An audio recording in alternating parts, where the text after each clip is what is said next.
Welcome to episode 9 of Antlia. There's some banana peels out there. People are slipping on them. Ermor has received a very long message from Yomi. Yomi is proposing a trade in provinces. He's also proposing a non-aggression pact and is talking about the bump with his pretender that Ermor experienced. And if you remember, Ermor last turn said that he wasn't really interested in the negotiation. Well, he really isn't. He's not responding to Yomi here, which in itself is a form of response. And Ermor has attacked a couple of undead provinces this turn, one of them a throne, but this is not the throne province. This province consists of a big pile of soulless, some long dead horsemen, quite a few mound kings actually, and a single death 2 white mage stacked with death gems. And Ermor's got 10 equite and an H3 priest who's going to be very relevant in a province like this.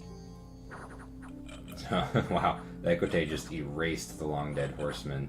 And you can see Decree of the Underworld coming in, just frying undead in a pretty big AoE at H3.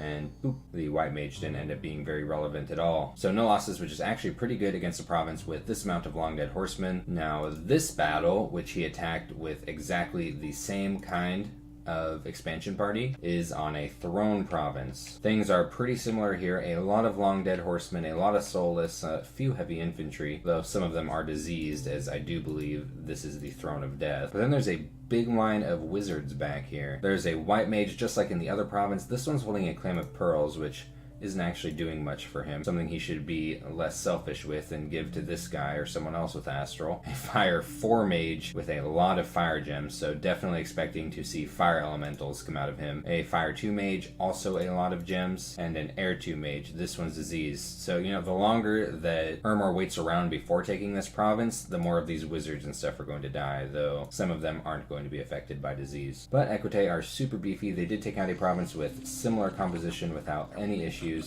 However, these elementals could end up being a huge problem. There's an air elemental back here, which is taken out pretty quickly, but now the fire elementals come in. These equite do not have fire resistance on their bless, which is something to consider when you are relying heavily on sacreds. Now, I personally don't consider fire resistance as imperative as shock resistance, but if you don't have it, your sacreds will be countered by fire elementals. And that is exactly what we are witnessing here. These fire elementals, look, that one just chunked an entire square of equite. And the two of them run away, one of them on fire, and looks like he died, burned to death. And this was, I would say, a disaster for him. Like, sure, he got rid of all the long dead horsemen, but that's a pretty expensive way to get rid of a bunch of long dead horsemen. Fortunately, the Archbishop did successfully retreat, but now he's got to pick up the pieces and try again. Now, it should be pretty easy with the units that he has on his capital. It wouldn't be hard for him at all to have a little line of Hastati, and he's going to get more next turn, to hold off the Soulless, to hold off any fire elementals that are spawned, and then have the equite on an attack rear command. Should be no problem, but still a bummer losing more than a turn's worth of recruitment of equite on this throne. And otherwise, Ermor is continuing his wildfire expansion. I imagine this will be the last province he attempts over in this area, and then he will focus his efforts onto the frontier on the south, which there are a lot of independent provinces that have been taken in this area. Katis has received a message from Oceania. It is essentially a friendly greeting, and he had an expansion battle against some barbarians, and the one that he didn't bring his archers to, even though he had them. Now, that being said, this script here is still, I think, pretty effective against barbarians. That's because these javelin throwers are going to come in, do some damage with their javelins, while the elite warriors chew up barbarians with their 2 attacks. And Katis has finished his fort in Hobergdorf, and he's instantly putting it to work recruiting shamans. Every province is a lizard shaman province for Katis, and is pushing these make-believe commanders with no armies out of the broken land. Now, he's also going to reattempt to take this Amazon province here with the same exact composition that failed horribly last time. Now, that isn't to say that it's going to fail this time. I mean, he could just keep zerging it with the same composition and just kill more and more every time, and it will die. Heck, if that's even a remotely accurate scout report, it'll probably just go down anyway just from these. But yeah, I think not focusing on this province sooner has been a huge mistake, especially because there's been so many independent provinces over here that haven't been captured by anybody, though he wouldn't be able to see that without scouting or taking this province. But that's part of it. This province here has multiple multiple connections that he doesn't have access to otherwise. And on top of that, crystal sorceresses, very high priority. And he's starting a palisades up here in the Iron Range. He'll soon have a priest up to build a temple. He already has a mage in the area that he could build a lab with. So other than a few of the issues he's have expanding in this direction, his territory seems to be consolidating pretty well. Now Agartha has had a very busy turn, a couple of successful expansions with his typical armies, but then if you remember, he moved his troglodyte lord into actually a pretty sizable province, at least compared to what he had moved it in before. And this is a commander that already has decently high natural protection, wearing very heavy armor, a black steel full plate. So we'll see if he can take on this amount of units without falling asleep and being chopped to pieces. So far so well, even against the heavy infantry.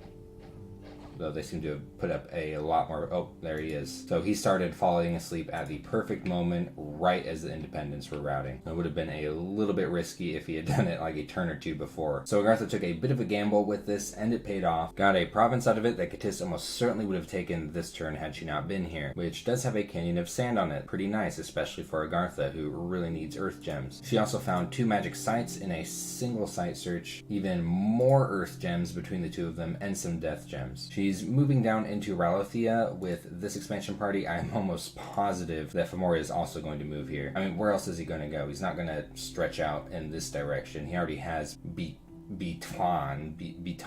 So it is the natural move, unless of course he also presumes that's the natural move for Agartha and is scared to fight that expansion army. And Agartha is expanding northward as well up into the Stonegrave Mountains. Now I think all of this virgin territory up here is very, very lucky for Agartha, because Agartha had a very poor expansion at the beginning, similar to Xibalba, and the difference between them is that once Xibalba had some capability to expand, Xibalba didn't have anywhere to expand to, just had a huge ass pond here with Oceania sitting in it. But Agartha still has all of this land. So it does go to show you how important geography is and how it alone can determine winning or losing in this game. Same goes for real wars, so it's not like that's unrealistic or anything. And Moria has a busy turn. He has a message from Katis here, responding to him, telling him where he thinks other players are relative to him. And Oceania is sending him a friendly greeting and offering a non-aggression pact, saying that he has no interest in acquiring any more land provinces, at least at the moment. He's had a couple of expansion battles. This is against Bone Tribe. He did take a few losses with the Firbolg Warriors. That's expected. Bone Tribe are pretty icky, though it looks like some of the losses may have been from his own units, his own javelins and slings. And then a pretty big battle here on Coast Haven. This is a lot of cataphracts. Pretty high protection for the early age, very high defense skill, a really powerful lance strike, and then after that, 2 attacks. So these are very formidable for independent units. Now, Moria has brought some mercenaries along to this fight. I think that's a very good choice, because this doesn't look like quite enough to stop more than a dozen cataphracts. So we'll see how much damage these things manage to do.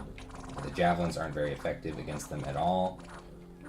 They do wipe out most of the mercenaries, and they did their job. They caught the lance strikes and then allowed these javelin throwers to then butcher up everything and chase it off of the field. So very effective use of mercenaries. He lost almost all of them. That was their job. A lot of times it is better to have your mercenaries catch lances on really powerful units like this, so that your more permanent units don't, as he almost certainly would have seen similar losses among his Firbolg Warriors had he not done so, and might have not even captured the province, because there's a lot of light infantry behind these cataphracts. And then if you remember, Sea Dogs had captured one of his cap circle provinces, and this is his attempt to recapture it. He didn't have a proper commander to lead a party into this province, so he just had one of his mages stacked with mostly Numidian warriors. Now, Numidian warriors are really strong. They should be able to handle these Sea Dogs without much issue. The problem, and I actually didn't expect that this is what happened here, is the water elemental.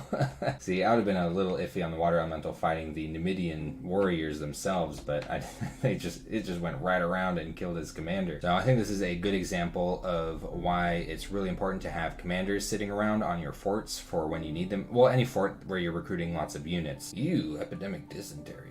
gross, is it allows you to respond to things like this. Like, what if Yomi just moved his army into his cap circle here? Shit like that happens sometimes, and you need to be able to respond to that. So having commanders recruited when you have a whole bunch of units like this, very, very important. And he's going to try to recapture it now with with this script right here, still very, very iffy. These are worse than the Numidian warriors, and I wouldn't want to have to rely on these against a full-size water elemental. And I guess he's spread out his commanders to extend the amount of time that at least one commander will be on the field. So a pretty desperate move. I mean, Yomi's not hanging out over here anymore. Those units technically are largely stealthy, you know, he could be hiding, but I'm not sure if it's really worth risking this mage after what happened last turn. It's like you could just move this commander over, have him pick up 40 units, and then try to take the province. But here's the big move of the turn, and for Moria is, as I expected, moving right into Ralothia, which means next turn there's going to be a bump here. Now, I'm definitely biased in favor of Agartha in this bump because that is a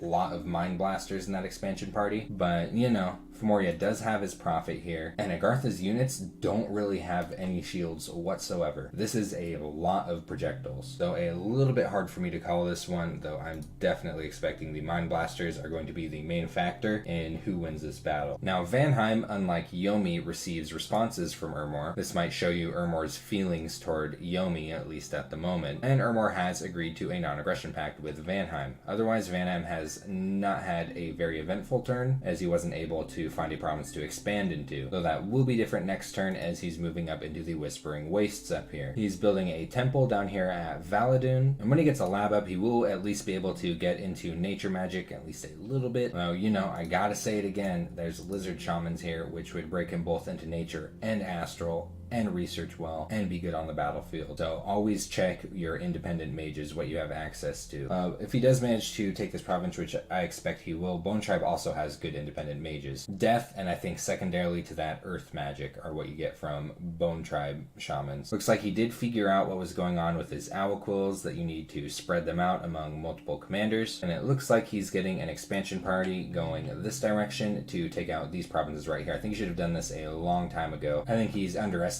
his units a little bit. Like, this is a very large expansion party. He could break up this party and this party right here into 3 effective expansion parties against most things. You know, there is this stripe of bullshit right here, but you know, even a small party of Van Heerses with a few Huskarls would probably be fine against this amount of barbarians. It's just these 2 provinces right here are very risky to run against. Yomi has received a few messages from Agartha talking about how large Ermor seems, but Agartha has some stealth rocks out there, and from what she can tell, Ermor doesn't have a lot of military, which I suppose is kind of true. Ermor is mostly just small amounts of elite units. I don't recognize these lyrics here. Whoever does can school me in the comments. Shabalba is saying that there's not really much he can do about Ermor being as big as he is. He's tiny, and he's going to have to rely on things like Magic Gem and Bloodslave income. And Oceania is sending out a friendly greeting, which he's done to a few players this turn, not offering a non-aggression pact the way he did with Moria, which I suppose shows that Oceania is a little bit scared of what Moria is, which, you know, Moria does have some amphibious units, though I don't think Moria is going to be focusing on them with his scales. Yomi has had a couple of expansion battles. He's formed his clown party with a big pile of goblins here on a mildly intimidating amount of barbarians. I expect that these Bakemono Sho are going to do a lot of work on the barbarians while taking a lot of losses, which, yeah, that looked like a pretty violent exchange, very rapid, but lots of blood. So he took 8 losses on the Bakemono Shos. I mean, these are very disposable units. That's their job, to take out a barbarian province. And then he had a battle in Winter Peaks, and this one is a little bit iffy as his units don't really have any shields, no helmets, just some animal furs, and they're up against a lot of projectiles. And also, Wolf Tribe warriors do have 2 attacks, so 6 attacks per square.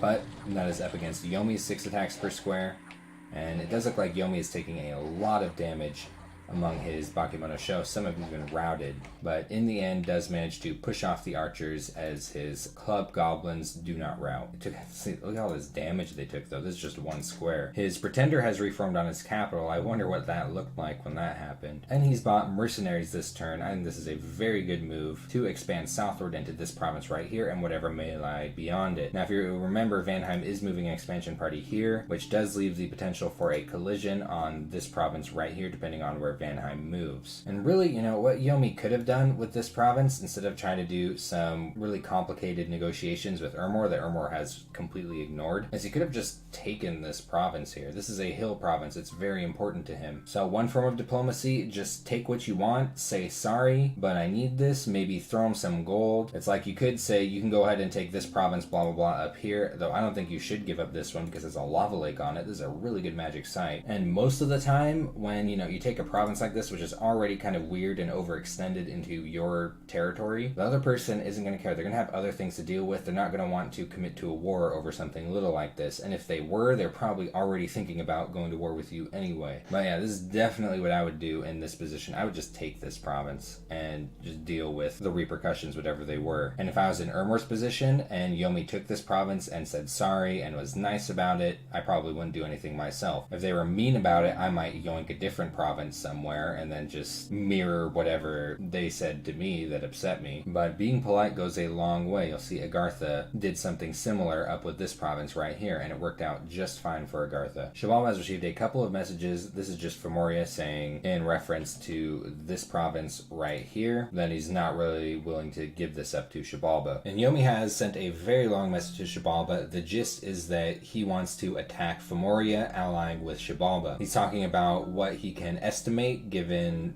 his scouting information on Moria, about what his bless might be and things like this, and is even talking about how they could divide up the lands. And Yomi is saying that he's going to give a dwarven hammer to Xibalba just for participating in a war against Moria with him. So this is, I think, a very tempting offer for Xibalba because Xibalba is extremely tiny. Xibalba absolutely needs an early war, and if he has someone to ally with, that is perfect. And he doesn't really have many other options for alliance or even invasion targets. Like, the only other option he really has available to him is invading Yomi, which, he does have some options for alliance, whether he could ally with Moria against Yomi or Ermor. So we will see how Xibalba is feeling about this. He has found 2 magic sites with his pretender, air, fire, death, and pearls, all in one province. Very good. And it looks like he might be bringing his pretender back to his capital to do other things, which is the hard part about having awake rainbow pretenders. It's like, you do want them to site search, but you also want them to be doing various tasks on your capital, even if it's just research. They're very good researchers. And it does look like he might be preparing for an invasion of some sort. He's recruiting a lot of scorpions, moving a ton of units, mostly sun guides, into this direction. So we may very well see an invasion of Moria coming up here. Oceania has had a battle against Amber Clan. Amber Clan are dicks. Very, very high protection for the early age, or just about any age when it comes to underwater units. Really hard-hitting piercing attack and general above average stats. But fortunately, there aren't too many of them, and Oceania has brought some pretty effective units to fight them. Afri are very good underwater, though I do wish they had a hoof attack when they are above water. And then Iktitar's Berserk. And if that's not enough, he does have his Pretender here